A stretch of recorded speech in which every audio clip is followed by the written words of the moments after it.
Welcome to Politically Speaking. I'm Elizabeth Bennion, Chancellor's Professor of Political Science and Director of Community Engagement at Indiana University, South Bend. It's been nearly 6 weeks since the United Auto Workers Union began striking in Michigan, Missouri, and Ohio.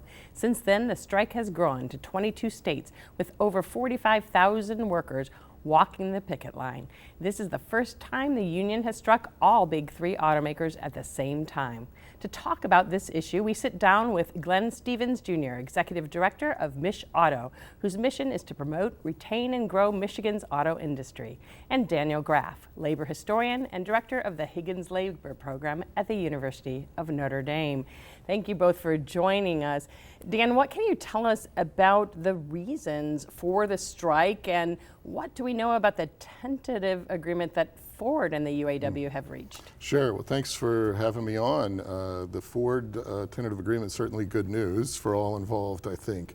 The reasons for the strike are both simple and complex, you might say. I mean, on the one hand, the UAW has lost out certainly since the recession of 2007, really had not experienced in the last two contracts any of the productivity gains or profits converted to wages that are accustomed to seeing historically, and they're trying to win back higher wages, better benefits, better pensions, closing the two-tiered system of new hires making less money, reinserting the cost of living adjustments that were gained by the UAW as trendsetters way back in the late 1940s and early 50s. So really this strike for the UAW, I think, was the big three are making heady profits. This is a very good time for the auto sector in terms of selling American-made vehicles, and they wanted their share, and they saw this was the moment with tight labor markets to do it. I think the Ford tentative agreement, I hesitate to say too much because we've only heard from news outlets, this is what we think is in there. This is a tentative agreement. The union has to share the agreement with the members. The members have to vote on it.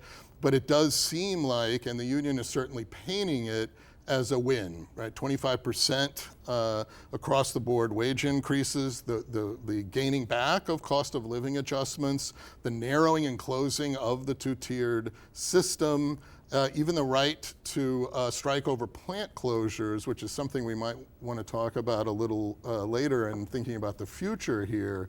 So too early for me to say for sure what's in there. I was certainly scouring all the news sources I could before coming on. But it sounds to me so far like a win-win for Ford and the UAW, and that might mean that GM and Stellantis are coming home soon. Glenn, do you expect that this announcement of a tentative deal with Ford will bring the other automakers along and that we would expect to see a resolution at some point soon, or is it just too early to tell? Well, I think it's a good signal. It was when Unifor settled in Canada with the Detroit Three, and I think this is definitely a good sign too, as Dan said, and that was a great summary of why we got to where we're at and where we're at right now. We're uncertain as to what all the details are, but it bodes well for Stellantis and GM because they've been doing this together in a very unprecedented way.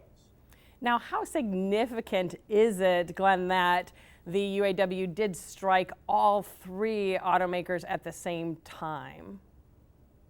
Well, you know, I think, and Dan knows this from his history, we have to step back and look at the huge inflection point that the UAW is in right now with regards to their history and where they're coming from. They're coming out of a real tough period with scandal and quite a bit of disarray, government oversight, and a new leader who did not come into control or power with mandate, and so has sought to get that mandate from the union members through a really interesting, some would say guerrilla warfare tactic negotiation, and it's been tough. It's been a tough 40 plus days here in Detroit and with the UAW and the rhetoric and the messaging that's gone back and forth. Very, very tense, but I think we're going to be in a place where we're going to come out together, and time will tell whether it's a win-win, but it feels like it can be. Now, Dan, speaking of tough times, what does a strike of that length mean for the families of auto workers? What effect does that have on the workers? What kind of protections do they have? Sure. I mean, when it certainly depends on the industry and the strength of a particular union and how much they've been able to build up a strike fund. I believe the UAW members striking now were getting $500 a week pay, I believe. I could be wrong on that. But the short of it is nobody wants to strike. It's stressful. They lose pay. You're never getting in strike pay what you get by working on the job. And it just creates a lot of uncertainty. So sometimes there's a safety valve component to a strike where there's a little bit of liberation feeling. We need to burn off some of this nervous energy. We need to remind our employers that we matter and withdraw our labor. But it's stressful times. I grew up in a union household. And my father, I believe, struck. He was a unionized pipe fitter at a power plant.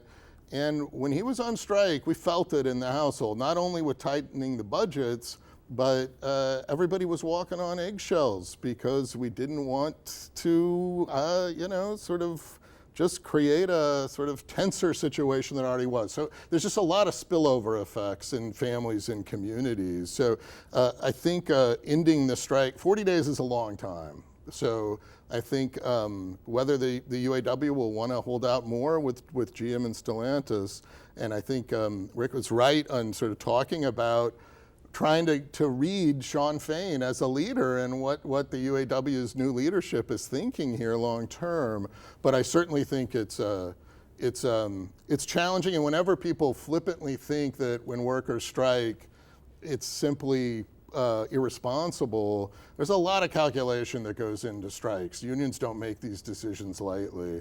If I could say a little bit more about the history here, what I've found really interesting about Fain and his rhetoric and his very public persona in this strike is that he really has seemed to be channeling the ghost of Walter Reuther, the legendary UAW president, who more than anyone, you might say, was responsible for bringing the UAW and auto work into the promised land of the middle class in the late 40s through 1970 when he died. And Fain really seems to be wanting to reclaim the mantle of the UAW as spokesperson for workers more generally. We are fighting for the working class. We are fighting for record profits, giving record contracts. And so I do think it's going to be interesting to see where this leads, but the UAW and the auto industry are way smaller and less powerful than they were in Walter Reuther's heyday. So whether or not Fain and the UAW can set a trend that will spill over into other sectors is an open question. But he seems to be aiming for reclaiming that mantle of as the UAW goes, so goes the fate of American workers. Glenn, I wonder if you have any comments on that, and also from an industry perspective, what does this strike mean for things like the supply chain and for the auto industry? Well, and that's where it's really felt. And not that it's not felt. There were 52,000 roughly UAW's workers out, either through direct stand-ups or layoffs that were affiliated with plants that went down. That has a multiplier effect of about 10. So we kind of generally say that for every direct OEM job, there's a multiplier of 10 jobs in the suppliers and the communities around them. So now we're talking about 520,000 people who are directly impacted. Their wages are hurt. And that doesn't include the restaurants and the things around it. So I can tell you, and I talk to them every day, I talked to them last night, a lot of these suppliers have been hit real hard. We're so glad to see that appears to be some resolution with Ford, and they went back to work right away, which is very interesting. That's not traditional either. They usually have to go through the process. And the other thing I would add, to pick up on something Dan said about where's this going, it's going south. And what I mean by that, it's literally going south. The UAW is going to take this win, and they are going to take it into Rivian. They're going to in Illinois, and they're going to take that into Nissan in Tennessee and Tesla in Texas. They're going to really try and use this to do something they haven't been able to do, and that is organize in right-to-work states in non-union places. And if I could add to what Glenn said, who I mistakenly called Rick a minute ago because he reminds me of a friend of mine named Rick. So sorry about that, Glenn. I think that Shawn Fain is assuming this responsibility because he's been very openly talking. His response to the big three when they've said, you cannot price us out versus our competitors because of our high labor costs, Fain's response has been, this is not going to be a problem because we're going to organize. Those are future UAW members. And the UAW, as we know, has not been successful in organizing the South or foreign-owned plants or Tesla to this point. So this is a really interesting future scenario. And then you bring in the whole electric vehicle transition and battery makers and whether they'll be covered. That was one of the demands that the UAW was making that, as far as I know, only General Motors I've seen has agreed to bring in the jointly owned plants with foreign companies producing batteries. Only they have agreed to bring in those workers under the GM master contract with the UAW. So I'm curious if there's anything on that in this Ford tentative agreement, or if Glenn knows anything about that. Yeah, well, the one thing to add on to that is that the battery plants are all JVs because that technology, unfortunately, but this is the world, all comes from three countries right now: Japan, China, and Korea, mostly from China. But the JVs are battery companies that are sprinkled throughout, all the way from Michigan all the way down into the Mid-South and South. And those plants are separate agreements. Those are not part of the master collective bargaining agreement. And really, by labor law, we're not supposed to be on the table for this negotiations. But of course, everything's a little bit unorthodox right now, and they were put on the table. Where that shakes out with the three, I think, is a big question mark. And only one of those plants, to reference the end, is Lordstown. The Ultium plant in Lordstown is actually in operation. Almost all the rest of them are either construction or haven't even started construction, therefore haven't started hiring workers yet. I did wonder if the insertion into the Ford tentative agreement of the UAW gaining the right to strike over plant closures is related to that transition question, and that's one way of the UAW trying to address that transition and make it part of what they're calling the just transition. Is it possible that this approach of sort of broadcasting we intend to strike in other places and we're not done with the strikes actually makes it more difficult to negotiate with those folks, those shops that are not union shops, and in those states that are right to work states, that they become more nervous and more resistant to unionization? It's an interesting, go ahead, Glenn, sorry. Sorry, there's definitely a history of the Mid-South and the South putting up the wall with regards to the unions. There's only 3 assembly plants in North America outside of the Detroit 3. There's only 3 assembly plants in North America that are not in right-to-work states. So they're basically all in right-to-work states. They're generally in rural areas. Those plants, and I actually worked with Toyota when they built the one in Georgetown, Kentucky, and have been in many of them in the Mid-South. They've been life-changing economic development places, and so the UAW is going into places which have changed lives, make good wages, good benefits, and the cultures are pretty strong in those facilities and those companies. So this is really going to be interesting. And I would add to that the complexity of those environments for the UAW is that most of the elected officials in those states, state government and elected officials in Congress, are frankly hostile to the UAW and the unionization of those enterprises. We saw that with Volkswagen in Tennessee several years ago, a German company very used to working with unions in its home country. And basically Tennessee's senators and congressional delegations, as well as governor, were like, no, Volkswagen, no, no, no. And so I think it's a legal and a cultural situation there. In those states. So Fain has embraced this as an opportunity, and it will be really interesting to see if he can deliver, and if so, how.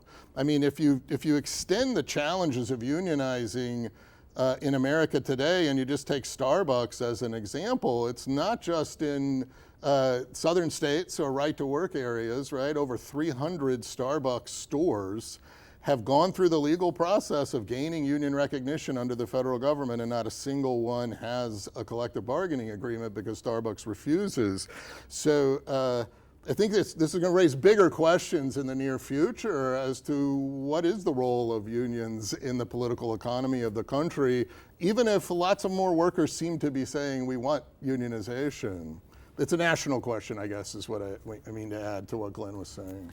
Yeah, and Glenn, I want to back up for just one second. I think that most of our viewers may know what right to work means, and Indiana is a right to work state. Michigan, of course, has changed a little bit about whether it is or isn't based on the political leadership of that state. Could you just tell our viewers who might not know what that means and why we're raising that in this conversation?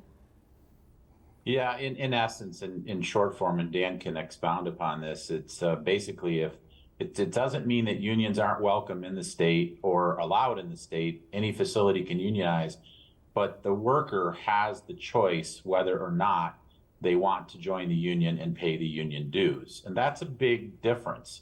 Yes, you are correct. In Michigan, we haven't been able to decide one way or another, but we did become a right to work state under Governor Snyder for 8 years. And that was pretty quickly reversed this past year, or this current year, when the legislature flipped in Michigan, and we of course have a Democratic governor. So now we are no longer a right to work state. Some companies would argue, and some people would argue, that it doesn't make a difference either way, but certainly it will play into this situation.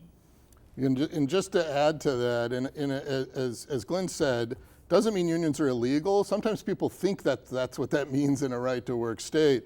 It simply means that a union and an employer cannot negotiate a contract where every member of that bargaining unit is responsible for contributing to the contract's enforcement. Technically, in U.S. labor law, no one can be required to join a union, but in a non-right to work state, you can have a collective bargaining agreement that requires even those who don't want to join the union to have to contribute. They're paying fees instead of dues, but the argument is they're represented and gain all the benefits because that's American labor law. Contract covers everyone, not just the members, unlike in some other countries. So that's a technical thing that really right to work as a term doesn't capture very well. And in most parts of the world, when you hear right to work, they mean your right to have a job. In the U.S., it's this complicated thing about the relationship, the controversy of labor unions. So, yeah. I want to go back to the. Go ahead. Professor. No, I was just saying that was better explained by the labor professor. Thanks, Dan. I wanted to ask about the ongoing sticking points in terms of what issues are the major issues that need to be resolved, do you think, to reach agreements with all three? Well, I think we both probably a little bit input, but I think that 25% number was as a threshold number. I think the union had targeted a 25% wage increase over the life of the contract, and that's what the Ford tentative agreement represented. Now, no one, including the OEMs, was in disagreement that a wage increase was needed. And the American workforce has been falling behind. You've seen a labor movement push forward pretty strongly now. So I think that was one thing, and that critical threshold was met. We'll see what happens with the other two. Some of the things were really taken care of from the union's eyes, like a move towards eliminating or making a quicker accessibility from a tier 2 wage to a full wage at the UAW. One thing that has definitely been out there, was on the wish list, is restoring full pensions. That's not happening. That's not really something that happens much in industry or many industries these days. So I think that of their list of 10, they were able to knock off quite a few of them as we see it today with where this tentative agreement stands. Yeah, and I'll just add, I think cost of living adjustments is a critical component. They got that with Ford. I think the UAW, that's one of theirs. I mean, one of the 10... So you don't have to keep negotiating every few years if inflation goes up. Exactly. You're protected during the life of the contract from inflation. And then I think what's interesting is the request or the demand for the 4-day work week at 5 days pay, right? They weren't talking about taking a pay cut, but raising questions about that work-life balance, that certainly was deemed audacious, not just by Fain himself, who described it that way, but the big three, saying that's non-negotiable. It's interesting, that was something that the UAW abandoned back in the 50s, but that was a demand that they were making coming out of World War II, and it was on the union's agenda, and then it dropped during the Cold War heyday of like, no, full production matters more. I don't think that's a non-negotiable demand of the union, but I found that was a really interesting, sending that flare out about work-life balance and about what is an appropriate work week. We assume 40 hours a week is the norm. If we were here talking about this in 1930, we would assume 50 to 60 hours was the norm. So these are customs rather than laws of what is an appropriate work week. It will be interesting to see if that conversation continues, not just within the auto sector, but elsewhere. But I certainly think that's not a non-negotiable, that is definitely a negotiable demand, and they didn't mention it at all in the Ford tentative agreement. That idea of a 4-day work week, we see a number of studies in other countries where they have found that productivity has increased, but there are lots of questions about if it will work here and if it would work in the auto industry. Do you expect any of the big three to include that in a contract, Glenn? I don't think so, and it's really not possible unless you really make a lot of shift change. And there's a lot of ways to run your operations, but this industry is really lean. That's also put a lot of pressure on the workforce, and so that work-life balance issue should not be minimized. These workers have really put a lot into this, and let's not forget that they are the ones that hit the assembly lines in the middle of the pandemic to get American manufacturing up and working. We cannot forget that, so it should be understated. But I don't think that's going to happen, but there is going to be things. Remember, the things we're talking about here are at a very high level. As Dan knows, there are hundreds of local issues, plant issues that get negotiation. A lot of those are work-life balance, environment, tool allowances, things like that. So, that hopefully those are moving forward too. But I think we're going to see that. And I think that, again, as they go south and they talk to some of these other plants, those companies and those plants that might not have that culture and might not have that balance, that's an opening for the UAW. Now, what might this strike mean for global competitiveness of American automakers? And is there any such thing as an American automaker anymore, with plants being located in different places and parts being made in different places? Well, one of the things you heard me say a couple times is the Detroit Three. Mr. Fain did refer to that as Big Three all the time. I'm pretty sure that was intentional in these negotiations, but it's really not. There's only 2 Detroit companies now that are based in Michigan, in the United States, and that's Ford and GM. Stellantis is a French-based, Denmark headquartered company or Amsterdam, I'm sorry, that is a global company that is now the 3rd largest company in the world. They're actually larger than General Motors and Ford. The international playing field is one thing. It is definitely an international playing field, but our domestic companies have pulled back. General Motors coming out of Europe, Ford basically coming out of some other continents. This is the most profitable market. This is the market they want to play in. But the competition here is like we've never seen it. And I'm not just talking about Honda, Toyota, Hyundai.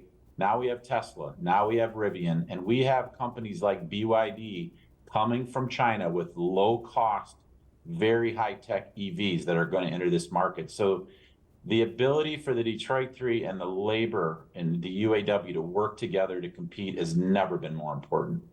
Dan, in the last minute we have, your thoughts on that? Well, I think Glenn knows that better than I, and I'm interested in learning more about that global competition. It's so uncertain to me thinking about this transition to electric vehicles. Maybe the point I'll leave with was that a small point in a news article that I saw in the Ford tentative agreement that also points to some interesting developments Whether this is really in the agreement, I don't know. I haven't confirmed it. But the 2-week paid parental leave, Juneteenth as a paid holiday, and 5 weeks paid vacation, which I'm assuming means for starting workers. Those were all interesting insertions perhaps in the contract that point to some other questions that Americans as a whole and everyone needs to be raising about the care economy, the differences between paid and unpaid work, who's taking care of our kids, how do we manage work-life balance. I think you can use this UAW conflict and look at all sorts of questions that are going to be unfolding with different answers in the future. It's something that we definitely see from a lot of younger workers asking those work-life balance, quality of life questions. Well, unfortunately, that's all the time we have for this week's Politically Speaking. I want to thank our guests, Glenn Stevens Jr., Executive Director of Bish Auto, and Daniel Graff, Director of the Higgins Labor Program at the University of Notre Dame. I'm Elizabeth Bennion, reminding you that it takes all of us to make democracy work. We'll see you next time.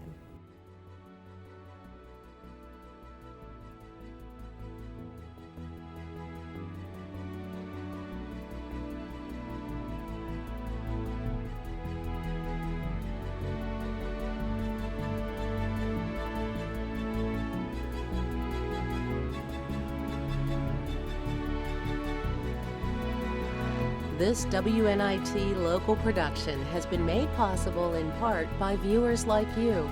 Thank you.